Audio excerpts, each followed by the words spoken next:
oči sklapaju se, traže san, ali neki nemir ne da, tako navikao sam. U mojoj glavi nemir svira one najteže note, u ruci puna čaša domaće vatrene vode.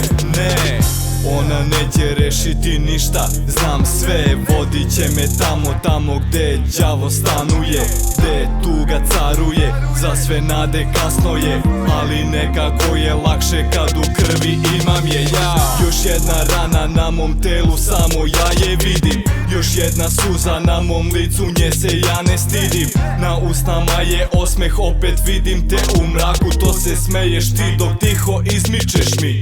Šetam hodnikom i tražim odgovor na neka pitanja, ništa ne čujem sem buke novog svitanja. Raširio sam krila koja su mi slomljena, čekam novo rađanje i da se desi promena. Još uvek miris njen i ničeg više nema, više ne mislim na ništa, a možda tako treba. Skupljam delove da se spojim, pola sam izgubio, pogled mi je prazan, osjećam da sam poludeo. Pa šta, to je moje, ova bol, to je moje, deo mene, to je tvoje, gledam sebe, ne znam ko je. Hiljadu reči, osjećanja koja slamaju, rane su na duši koje nikad ne zarastaju. U krug sve se vrti, dižem glavu, izranjam, puštam vreme da me vodi do nekog izlaza. Više te ne viđam u kraju, moje oči nešto znaju, svima proleće je, meni je jesen u maju.